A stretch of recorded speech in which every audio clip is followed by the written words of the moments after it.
তার কাছে।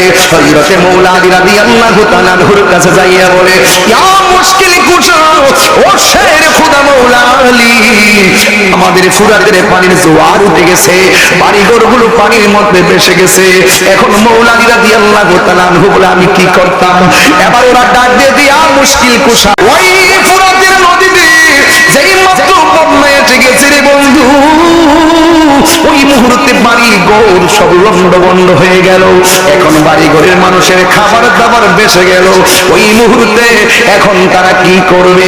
ওই বাড়ি ঘরের মানুষগুলো দৌড়াইয়া চিন্তা করতেছে, এই জমিনের মধ্যে বাগদাদের জমিনে ওই ফুরাতের প্রান্তর আশেপাশে বাস করে হায়দারে কাররার মুশকিল কুশা শের খোদা মৌলা আলী রাদিয়াল্লাহু তাআলা আনহু, যেহেতু ওনার নামে একটা মুশকিল কুশা রয়েছে, এবার ফুরাতের মানুষগুলো দৌড়াইয়া চলে গেছেন তার কাছে।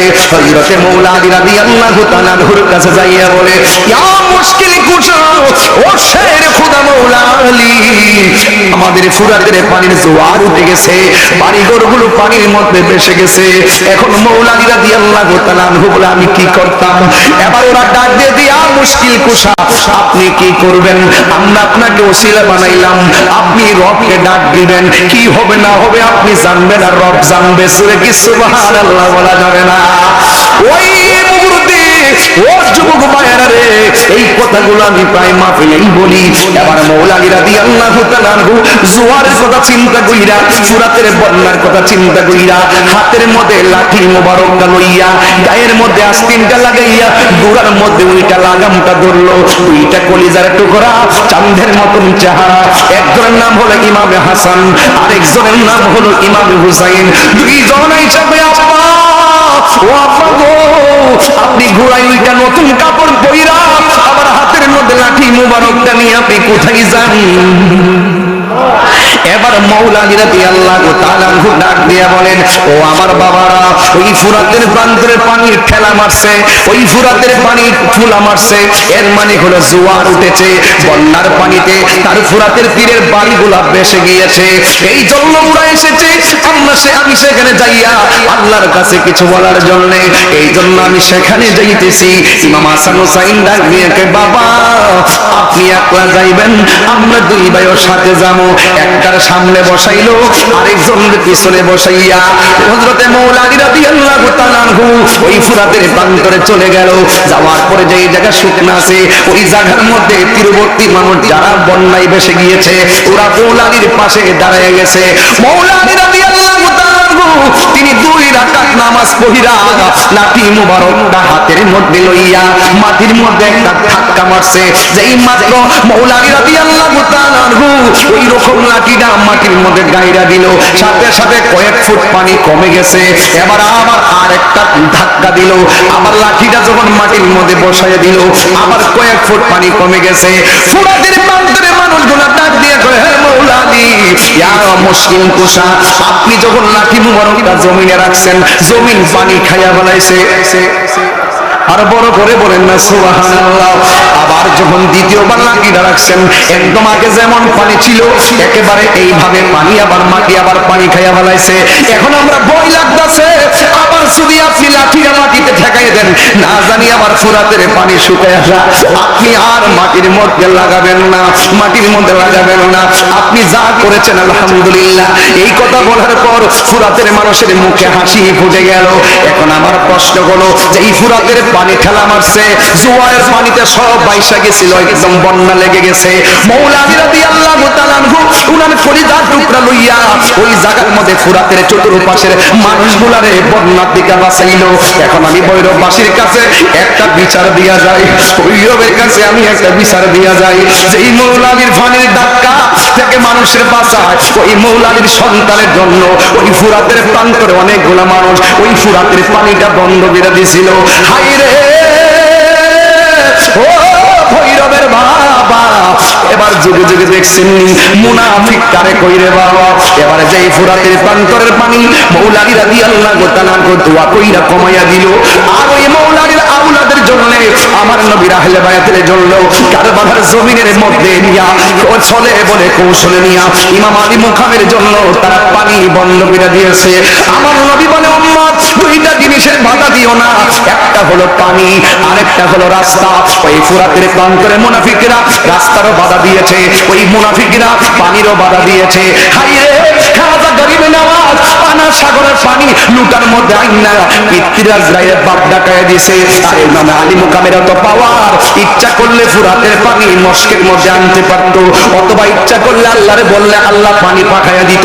এরপরও ইমামে আলী মুকাম পানিও চাই নাই, পানিও আনে নাই। কেন কেন কেন?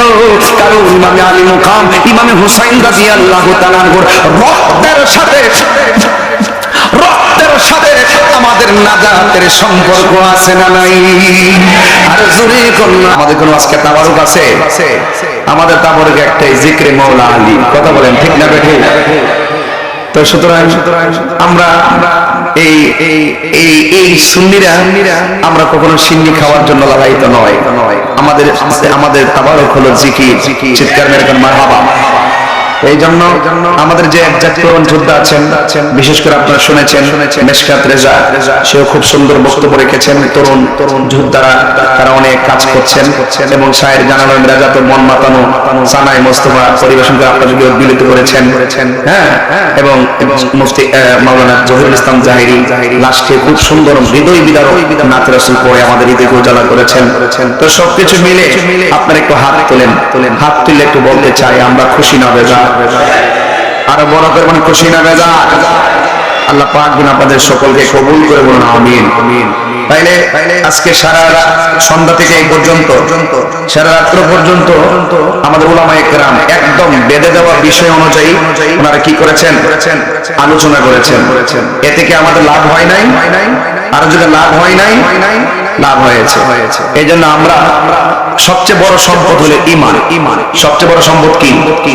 আচ্ছা, নামাজ যে পড়ছেন, এক সাহাবী নবীরে প্রশ্ন করে, ইয়া রাসূলুল্লাহ আপনার উপরে কিভাবে সালাম দিব আমরা জানি, কিন্তু আপনার উপরে নামাজের ভিতরে আমরা কিভাবে আপনার উপরে দরুদ পড়ব?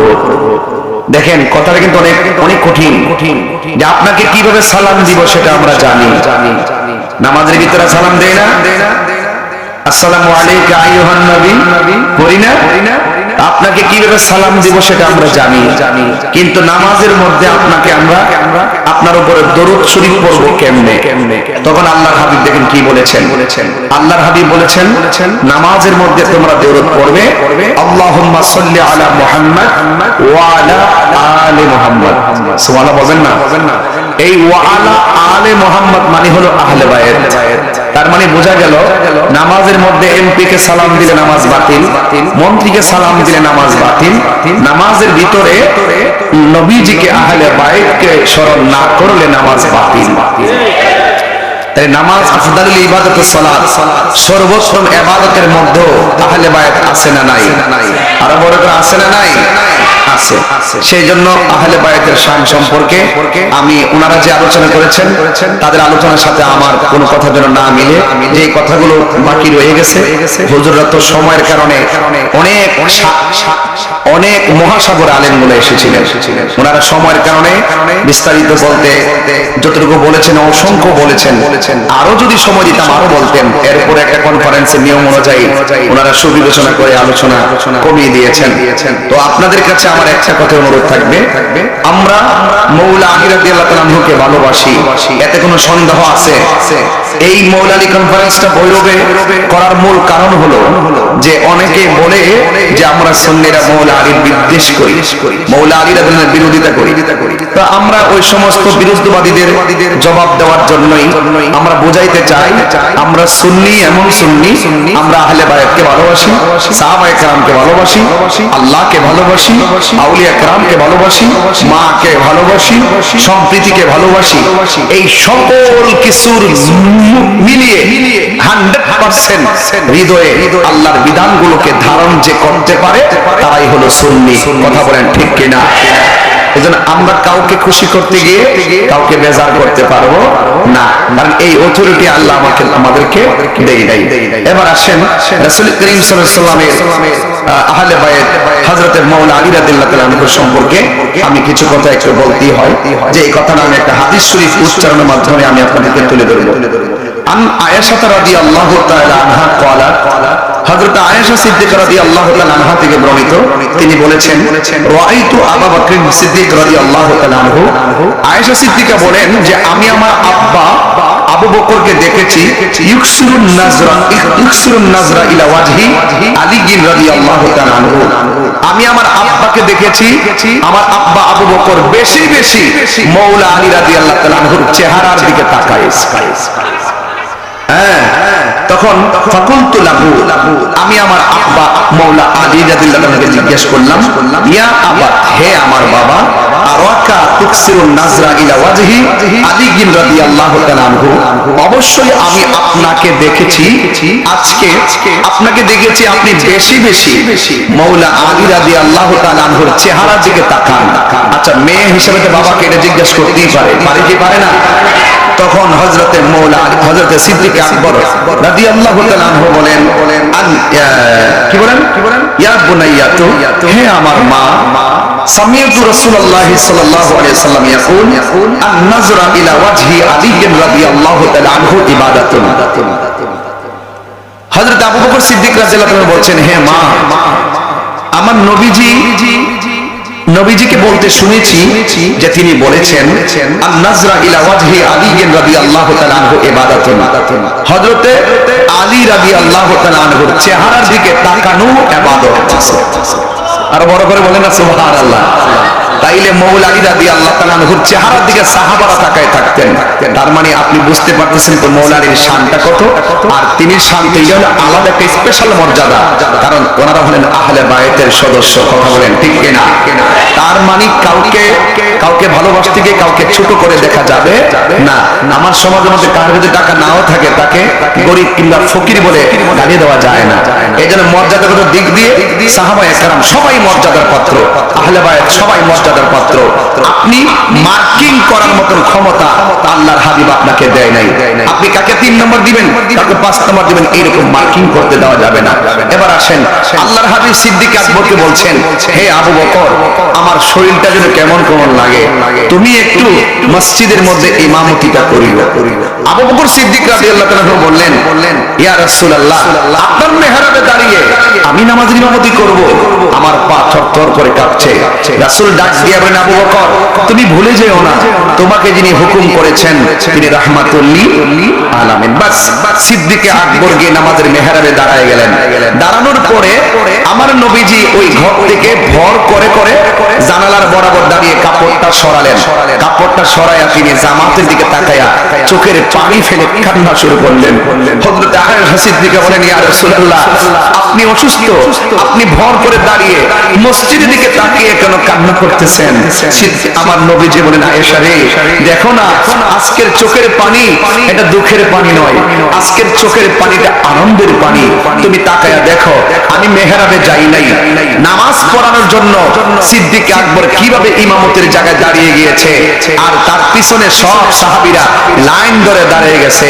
আমি বুঝতে পেরেছি আমি রাসূল যখন শরীয়তের পর্দার আড়াল হয়ে যাব, এভাবেই পাগলরা এই মসজিদের মেহরাবকে পাহারা দিয়ে রাখবে। জোরে কন্যা সুবহানাল্লাহ। আচ্ছা, এখানে আমার নবীজি অসুস্থ, একদম শেষ কথা বলতেছি, ওই মুহূর্তে আমার নবী বলতেছেন, হে আবু বকর, তুমি নামাজ পড়াবে। আর এই দিক দিয়ে আমার নবী আবার মাওলা আলীকে কি বলে শুনেন, মাওলা আলী রাদিয়াল্লাহু তাআলা আনহুকে বলতেছেন, শুনে যান হাদিসটা একটু বলি। আন আব্দুল ওয়াহিদ ইবনে আবি আউন রাদিয়াল্লাহু তাআলা আনহু قال قال رسول الله صلى الله عليه وسلم لعلي بن ابي طالب رضي الله تعالى عنه في مرضه الذي توفي فيه। আমার নবীজি একদম যখন অসুস্থতা চূড়ান্ত পর্যায়ে চলে গেল, দুনিয়ার থেকে শরীয়তের পর্দা হওয়ার সময় যখন ঘনিয়ে আসলো, তখন আমার নবী ওই মুহূর্তে দেখেন, এই দিকটা সিদ্দিক আকবরকে বলছে তুমি নামাজ পড়াবে, আর এই দিক দিয়ে মাওলা আলী রাদিয়াল্লাহু তাআলা বললেন যে, হে আলী, আমি যদি ইন্তিকাল করি, আমি যদি শরীয়তের পর্দার আড়াল হয়, ইগসিলনি ইয়া আলীকুম ইজা মিতুম, হে আলী, তুমি আমাকে ইন্তিকাল করার পরে আমাকে তোমার হাত দিয়ে আমাকে গোসল দেওয়া হবে। খেয়াল করেন কিন্তু ফাকালা ইয়া রাসূলুল্লাহ, আলী রাদিয়াল্লাহু তাআলা বলেন, হে আল্লাহর রাসূল, মা গাসালতু মাইয়িতান কাত্তুন, আমি তো জিন্দেগিতেও কোনো মাইয়াতকে গোসল করাই নাই। ফাকালা রাসূলুল্লাহ সাল্লাল্লাহু আলাইহি ওয়াসাল্লাম, আল্লাহর হাবিব সাল্লাল্লাহু আলাইহি ওয়াসাল্লাম বললেন, ইয়া আলী ইন্নাকা সাতুহাইয়ু আও তায়াসসার। আল্লাহর হাবিব বলেন, হে আলী, তুমি যদিও কাউকে জীবনে গোসল না করাও, কিন্তু আমি যখন ইন্তেকাল করব তখন তোমার জন্য আমাকে গোসল করানো সহজ করে দিবেন একজন। জবান খুলে বলেন তিনি কে? তখন ফাকাল আলীগণ, আলী রাদিয়াল্লাহু তাআলা বলেন, ফাগাসালতুহু, আমি আমার নবীকে আমার হাত দিয়া গোসল করাইছি। কিন্তু গোসল করানোর মধ্যে একটা খেলা আছে, এই খেলার একটু বলে দিয়া যায়। আমের রাদিয়াল্লাহু তাআলা আনহু قال, হযরত আমের রাদিয়াল্লাহু তাআলা আনহু থেকে বর্ণিত, তিনি বলেন, গাসালা রাসূলুল্লাহ সাল্লাল্লাহু আলাইহি ওয়াসাল্লাম, রাসূল করিম সাল্লাল্লাহু আলাইহি ওয়াসাল্লামকে গোসল করিয়েছেন আলী ইবনে আবি তালিব রাদিয়াল্লাহু তাআলা আনহু। আলী রাদিয়াল্লাহু তাআলা আনহু নবী যে বলে গেছেন তুমি আমাকে গোসল করাবে, হযরত মাওলানা আলী রাদিয়াল্লাহু তাআলা আনহু নিজের হাতে গোসল করালেন। আচ্ছা বলুন তো, আমাদের দেশে মানুষ যখন মারা যায় দেখবেন কেউ বড়ই পাতা পায়রা দেয়, কেউ গরম পানি কইরা দেয়, কেউ ডেকসিটা আগায় দেয়, কেউ গোসলখানায় পর্দা টানায় দেয়, কেউ গোসলখানার ভিতরে ঢুকিয়া পেটের মধ্যে চাপ দিয়া পায়খানা বের হলে টিস্যু দিয়া পায়খানাগুলো পরিষ্কার করে দেয়। কেউ শখ করে নয়, মহব্বতে ওই লাশটাকে কাঁধের মধ্যে নেই। কেউ আবার শখ করে কবরস্থানে পার যায় এক মুষ্টি মাটি দিয়ে আসে না, দাফন করার পরও দোয়া করে। এটা একটা শখ আছে না নাই? তো আমার নবীজি মাওলানা আলী রাদিয়াল্লাহু তাআলা আনহুকে বলছেন যে তুমি আমাকে গোসল করাবে। তখন একজন সাহাবী আসছেন, আয়েশা বলছেন, ওয়াল ফজল ইবনে আব্বাস, ফজল ইবনে আব্বাস এসে বলতেছেন, হে আলী, আমিও আপনার সাথে একটু শরীক থাকতে চাই। ওয়া উসামা ইবনে যায়েদ, হযরত উসামা ইবনে যায়েদ বলেন, আমিও আপনার সাথে শরীক থাকতে চাই। ওয়া কানা আলীগুন, আলী রাদিয়াল্লাহু তাআলা আনহু ইয়াগসিলুহু, হযরতে আমার নবী পাক সাল্লাল্লাহু আলাইহি ওয়াসাল্লাম ইন্তেকাল করার পর আমার নবী পাককে গোসল করালেন। গোসল করানোর পরে ওয়া ইয়াকুলু, তিনি বলতেছেন, বি আবি আনতা ওয়া উম্মি, আল্লাহর কসম করে বলি ওই সত্তার নামে যার নামে আমার মা আমার বাবা কুরবান, তাদের শপথ করে বলতেছে কি, আমি যখন রাসূলের পাককে যখন আমি গোসল করাইতে গেলাম, যখন আমি গোসল করাইতে গেলাম তখন মাওলানা আলী বলছেন, তিত্তা মাইয়িতান ওয়া হাইয়ান, আল্লাহর কসম করে বলি আমি যখন নবীকে গোসল করাইতে গেলাম রাসূল পাকের শরীর মুবারকে যেমন করে মেশকে আম্বরের গ্রাম লাগতো, আমার নবী ইন্তেকাল করার পর গোসলের পানির পরতে পরতে মেশকে আম্বরের গ্রাম বাহির হইতে শুরু করলো। তাহলে দেখেন, তাহলে আল্লাহর হাবিব সাল্লাল্লাহু আলাইহি ওয়াসাল্লাম মাওলানা আলী রাদিয়াল্লাহু তাআলা আনহুর মর্যাদাকে কিভাবে তুলে ধরেছেন, সাহাবায়ে কেরাম থেকে কিভাবে মর্যাদা দিয়েছেন। আরে মা, সংসারের মা যিনি হয়, মা দেখবেন পাঁচটা সন্তান হলো, দেখবেন বড়টারে একরকম, মাঝুটারে একরকম, ছোটটারে একরকম, কিন্তু সন্তান মনে হইতেছে বুঝতেছে আমারে মনে হয় মা কম ভালোবাসে। আসলে না, সন্তান হিসাবে সকলকেই ভালোবাসে, কিন্তু সন্তান হিসাবে সব সন্তানরাই মার কাছে সমান সমান, কিন্তু মহব্বতের জায়গা থেকে এক এক সময় এক একজনের এক একটা দিয়ে বুঝ দিয়ে সন্তানের মর্যাদা, সন্তানের ভালোবাসা সংসারে প্রতিষ্ঠা করে। ঠিক এভাবে আল্লাহর হাবিব সাল্লাল্লাহু আলাইহি ওয়াসাল্লাম সকল সাহাবায়ে কেরাম কে উঁচু কে নিচু কে কতটুকু এটা কম্পেয়ার করার জন্য ক্ষমতা আপনাকে দেয় নাই। আল্লাহর হাবিব এক একজনের এক একটা মর্যাদার কথা বলে বলে আল্লাহর হাবিব এক একটা মর্যাদা ফাজাইলগুলো বর্ণনা করেছেন। আপনার কাজ হলো ফাজাইল বর্ণনা করা, আপনার কাজ হলো জিক্রে আলী নিয়ে আলোচনা করা, আপনার কাজ হলো মাওলানা আলীকে মহব্বত করা। আপনি মার্কিং করতে পারবেন না যারা মাওলানা আলী রাদিয়াল্লাহু তাআলা আনহুকে মহব্বত করে, যারা সাহাবায়ে কেরামদেরকে মহব্বত করে, এরাই হলো সুন্নি। কথা বলেন ঠিক কিনা? তাহলে আজকে আলোচনার মূল বিষয় হলো যে আমরা যে এই কাজটা করতেছি, এই যে এই আজকের যে অনুষ্ঠান কাজে করার মূল কারণ হলো একদিন তো আমাদেরকে চলে যেতে হবে, একদিন তো আমাদেরকে মরে যেতে হবে। আজকে এই ভৈরবের মধ্যে 19 বছর ধরে 19-20 বছর হয়ে গেল ভৈরবে আসি, ওয়াজ তো আর কম করি নাই, কারবালার ওয়াজ করেছি, মা বাবার ওয়াজ করেছি, কবরে আলোচনা করেছি, অনেক মানুষ কেঁদেছেন, কিন্তু ওই কান্নার ভিতরে কিছু মানুষ আছে চোখের পানি কেড়ে নেওয়ার জন্য বিভিন্নভাবে আপনাকে লুপ লালসায় ফেলে দিয়েছে, বিভিন্ন অর্থের প্রলোভন দেখিয়ে আপনার চোখের পানিকে কেড়ে নিয়েছে, আপনাকে বিভিন্ন লুপ দেখিয়ে আপনার ঈমানকে হরণ করে নিয়ে নিজেদের একটা বড়ই সৃষ্টি করার জন্য আপনাদেরকে যখন মিসগাইড করার জন্য তারা চেষ্টা করেছে, ঠিক ওই মুহূর্তে আমি আমার রেসপন্সিবিলিটির জায়গা থেকে মাওলানা আলী রাদিয়াল্লাহু তাআলা কনফারেন্সের মাধ্যমে এই দেশে নয় সারা বিশ্বে যত সর্ববাস্তিল রয়েছে, খারিজি, রাফিজি, শিয়া, মুতাজিলা, আশারি সহকারে যত ধরনের 72 ফেরকা আছে, সকল 72 ফেরকা থেকে মুক্ত যদি থাকতে হয় তাহলে আপনার অন্তরে আহলে বায়াতের মহব্বত লাগবে। কথা বলেন ঠিক কিনা? এবার আসেন শেষ কালাম বলে দিয়ে যায় কেন লাগবে। আল্লাহর হাবিব বলছেন আমি তোমাদের কাছে দুইটা জিনিস রেখে যাচ্ছি, এই দুইটা জিনিসকে যদি আঁকড়ে ধরে রাখো তাহলে কোনোদিন তোমরা পথভ্রষ্ট হবে না। এক নম্বর হলো আল্লাহর কোরআন, দুই নম্বর হলো আমি নবীর সুন্নাহ। কিন্তু এখানে রাসূল সীমাবদ্ধ থাকে নাই। রাসূল করিম সাল্লাল্লাহু আলাইহি সাল্লাম নূরানি জবান মুবারকে আরেকটা কথা বলেছেন, আমি তোমাদের কাছে দুইটা জিনিস রেখে যাচ্ছি, একটা হলো আল্লাহর কোরআন, আরেকটা হলো আমার আহলে বায়াত। দেখেন ওখানে বলছে আমি রেখে যাচ্ছি সুন্নাহ, আবার এখানে বলছে আমি রেখে যাচ্ছি আহলে বায়াত। আহলে বায়াতের কথাটা কেন বলেছেন? কারণ রাসূল তো গায়েবের খবর দেনেওয়ালা। বড় করে বলেন ঠিক কিনা বলেন? রাসূল গায়েবের খবর দেনেওয়ালা। দেখেন এখন তাকায়া দেখেন, আমরা যারা দীর্ঘদিন ধরে নয় আমাদের বাপ দাদার আমল থেকে আমরা লিখে আসছি আহলুস সুন্নাত ওয়াল জামাত, আমরা সুন্নি। এখন দেখেন অনেক ধরনের গ্রুপ বেরিয়ে গেছে, এখন যত ধরনের বাতিল আছে সকল বাতিলগুলো এখন নিজেদেরকে আহলুস সুন্নাত ওয়াল জামাত দাবি করা শুরু করেছে। তার মানে রাসূল যে গায়েবের খবর দেনেওয়ালা এটা আবার আমরা স্পষ্ট ইউনিভার্সাল ট্রুথ হিসাবে আকাশে দীপ্যমান তারকা যেমন সত্য, তারকারাজি যেমন সত্য, চাঁদ যেমন সত্য, রাসূলের পাকের ভবিষ্যৎবাণীগুলো সত্য। এই জন্য রাসূল বলে গেছেন যে যারা তোমরা যদি দুইটা জিনিসকে আঁকড়ে ধরে রাখো পথভ্রষ্ট হবে না, যারা কোরআনকে ধরবে এবং যারা আহলে বায়াতকে মহব্বত করবে। এই জন্য আমরাও বলি সুন্নি, লামাযহাবিরা কো সুন্নি, অনেক বাতিলরাও কো সুন্নি, এখন সবাই কো সুন্নি। এখন এই দাবি তো 5 বছর আগেও ছিল না, এখন নতুন নতুন হচ্ছে কেন? তাহলে 1500 বছর পরেও বোঝা গেল সুন্নি সবাই দাবি করবে, কিন্তু যারা সত্যিকার অর্থে সুন্নি হবে তারা আহলে বায়াতকে মহব্বত করবে। কথা বলেন ঠিক কিনা বলেন? এই জন্য রাসূল করিম সাল্লাল্লাহু আলাইহি ওয়াসাল্লাম এই হাদিসটা বলে দিয়ে গেছেন। আর দেখেন তুফান আসলে বাড়িঘর লন্ডভন্ড হয়ে যায়, কিন্তু বাতিলের ঢেউ যখন আসবে আপনার ঈমান লন্ডভন্ড হয়ে যাবে। এই জন্য ওই বাতিলদের ঢেউ থেকে, বাতিলদের তুফান থেকে, বাতিলদের ভূমিকম্প থেকে, বাতিলদের আক্রমণ থেকে আপনার জান নয়, আর জান গেলে তো জাহিলিয়া চুল পরিমাণ দুঃখ করে না। কারণ ইমাম আলী মুকাম বড় তাজা রক্ত দিয়েছেন, তাইফের জমিন হয়েছে, মুতার জমিন হয়েছে, উহুদের জমিন হয়েছে, শুহাদা কারবালা হয়েছে। এই জন্য আমরা ভৈরববাসী সুন্নি যারা আছি মৃত্যুর পরোয়া করি না। হাত তুলে বলেন ঠিক কিনা বলেন?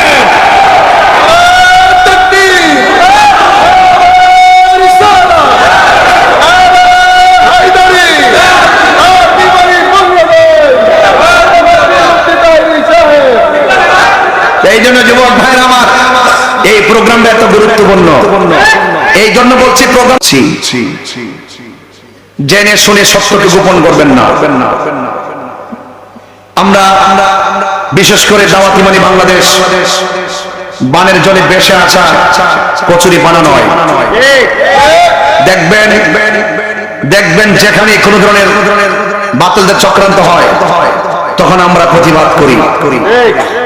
আমি অনুরোধ করব খন্ড খন্ড প্রতিবাদের শক্তি যেমন ঐক্যবদ্ধ শক্তিটা কিন্তু তেমন নয়, এটা আরো বেশি। কথা বলেন ঠিক কিনা?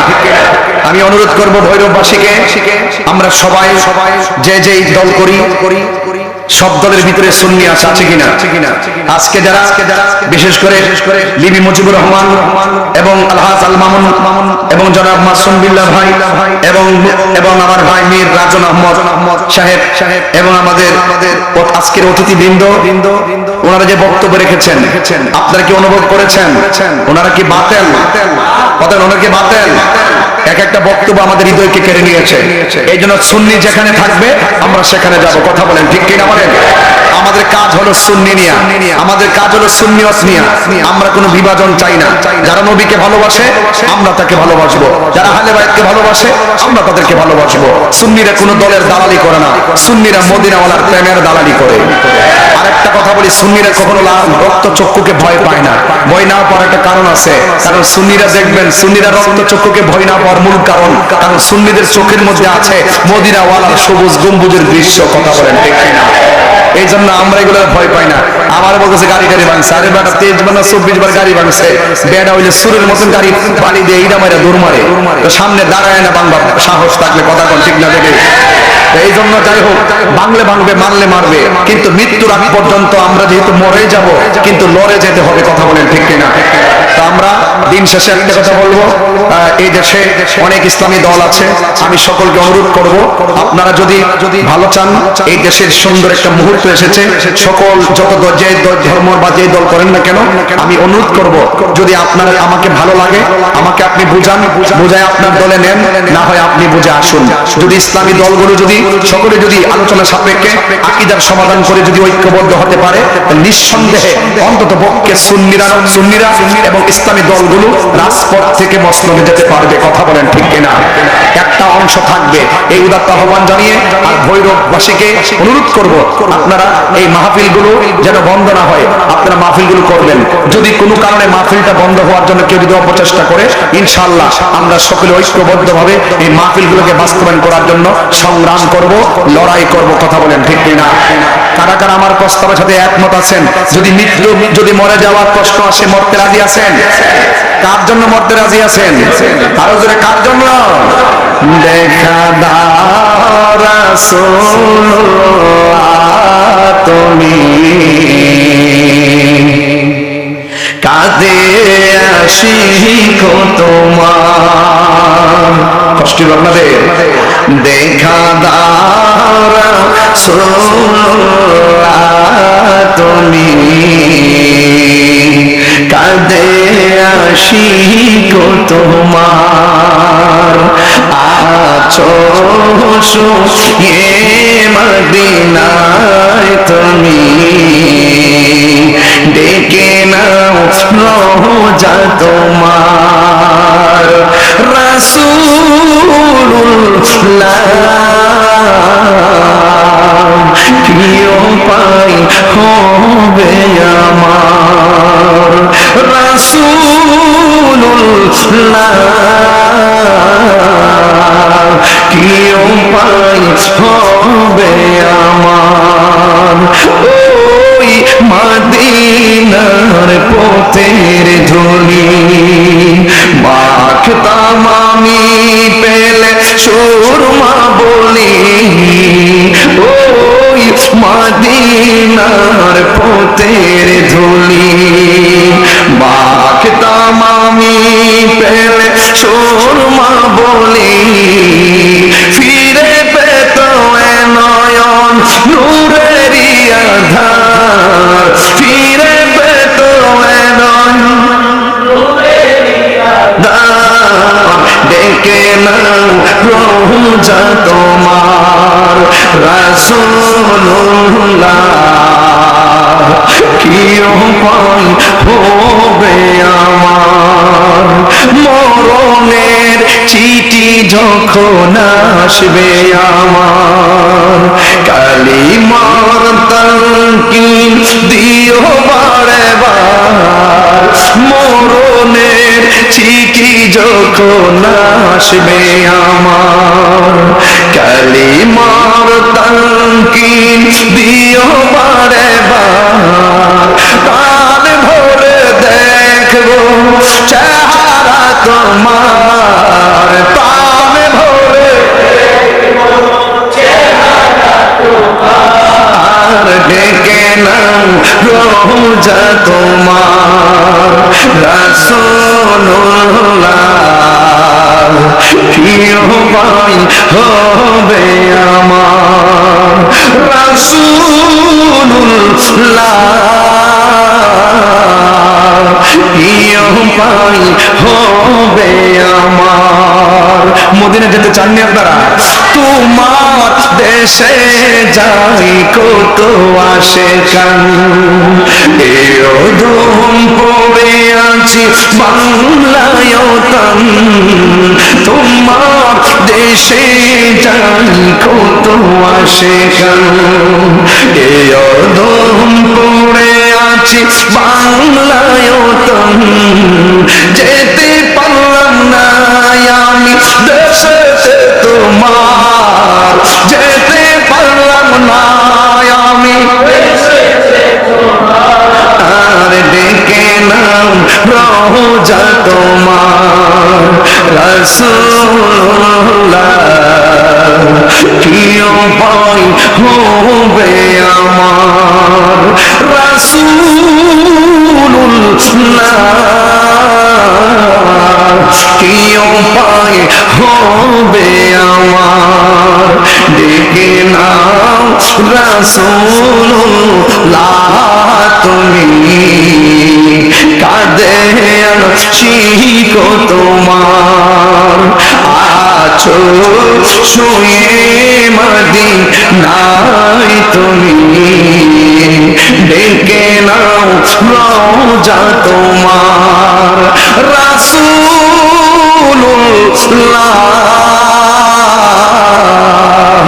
কি উপায় হবে আমার রাসূলুল্লাহ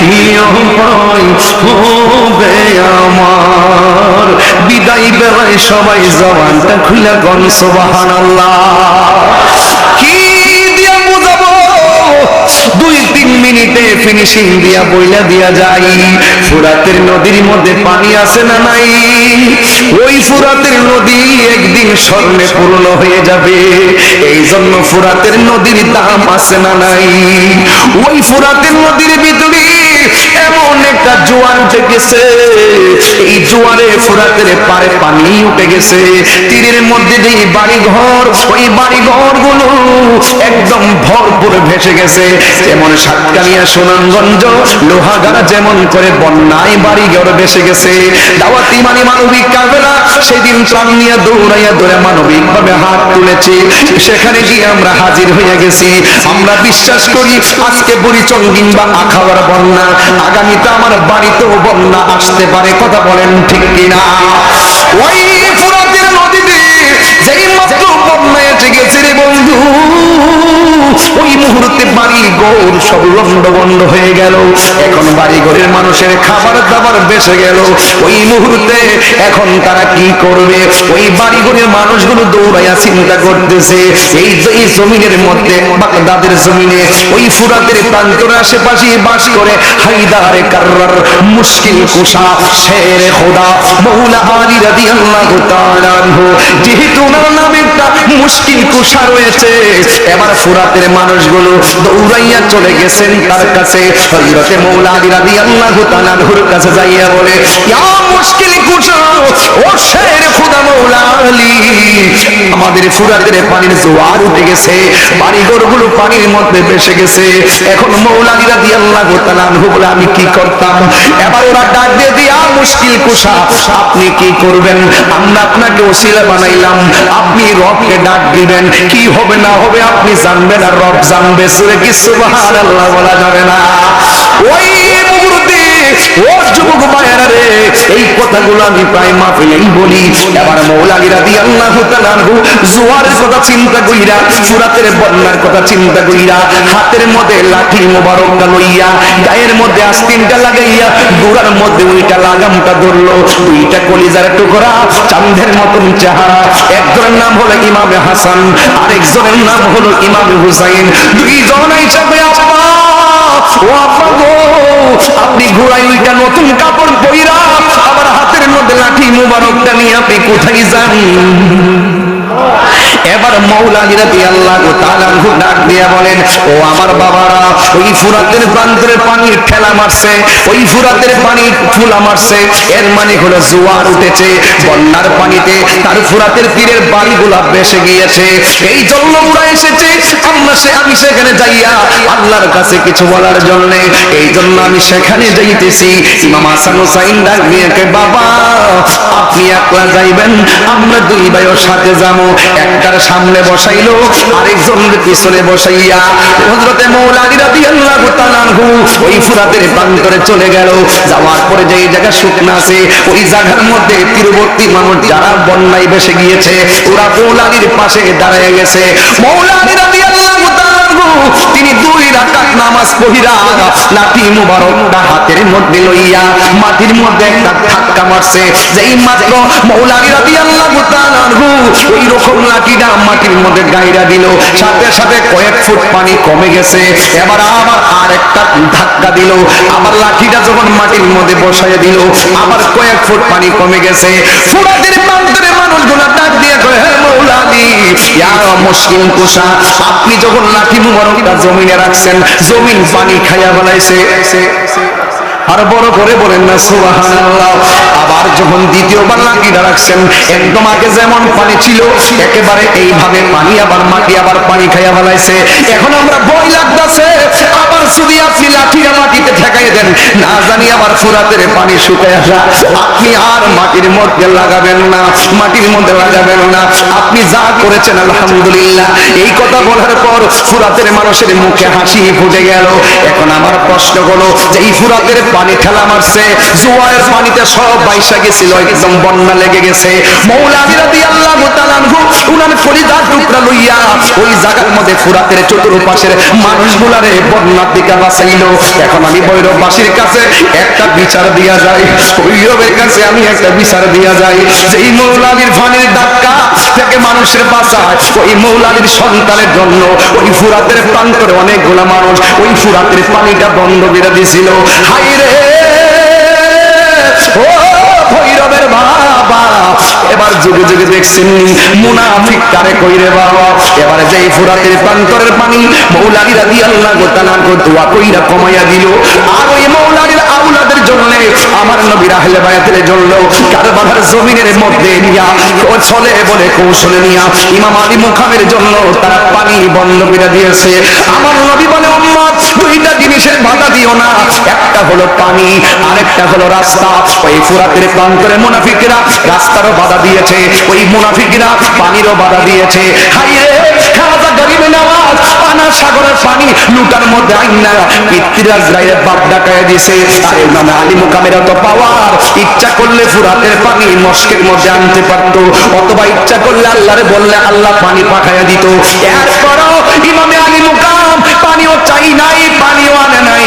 কেন কেন কেন? কারণ ইমামে আলী মুকাম ইমামে হুসাইন রাদিয়াল্লাহু তাআলা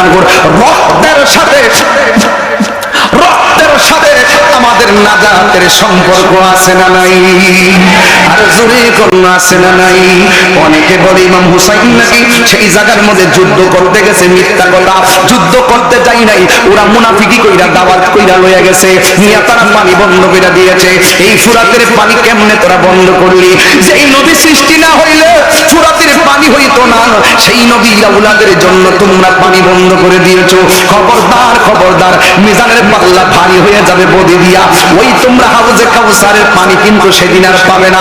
যারা ইমামে আলী মুকাম মৌলা আলী পাকে পাঞ্জাতনের বিরুদ্ধে যারা তলোয়ার ধরেছে, এরা হাসরের ময়দানে আহলে বায়াতকে পাবে না, হাসরের ময়দানে তারা নবীর শাফাআতও পাবে না। চিৎকার মানে কি ঠিক না বে ঠিক রে বাবা? এই জন্য আমি মাঝে মাঝে বলি, মুঝে কুফা ওয়ালো মুসাফির না সমঝো, मैं आया नहीं हो बुलाया गया हो, उहे কুফাবাসী আমায় মুসাফির ভেবো না, আমি এমনিতে আসিনি, দাওয়াতে এসেছি, মেহমান বানিয়ে কি যে কষ্ট দিল, আমি কাঁদিতে আসিনি, কাঁদানো হয়েছে। যে মাথা ঝুঁকাতো আল্লাহরই দরবারে, সে মাথা কাটিল এজিদ সীমারে। আওয়াজ করে বলে ইয়া হুসাইন। যে মাথা ঝুঁকাতো আল্লাহরই দরবারে, সে মাথা কাটিল নিজি দোষিমারে শাহাদাতের মর্যাদা লাভ করেছি, শাহাদাতের মর্যাদা লাভ করেছি। আমি মরেছি এমন নয়, জিন্দা হয়েছি। আমি মরেছি এমন নয়, জিন্দা হয়েছি। খুদা জানে कैसी है ये मेज़बानी, बहादुर प्यासो कहीं बंद पानी। मुकद्दर में है जे कौसर का पीना, मैं मुर्दा नहीं हो जिलाया गया हो। চিৎকার মেরে কি আল্লাহু আকবার বলা যাবে না? বাবা আমি মরেছি এমন নয়, জিন্দা হয়েছে, এটাই যথেষ্ট।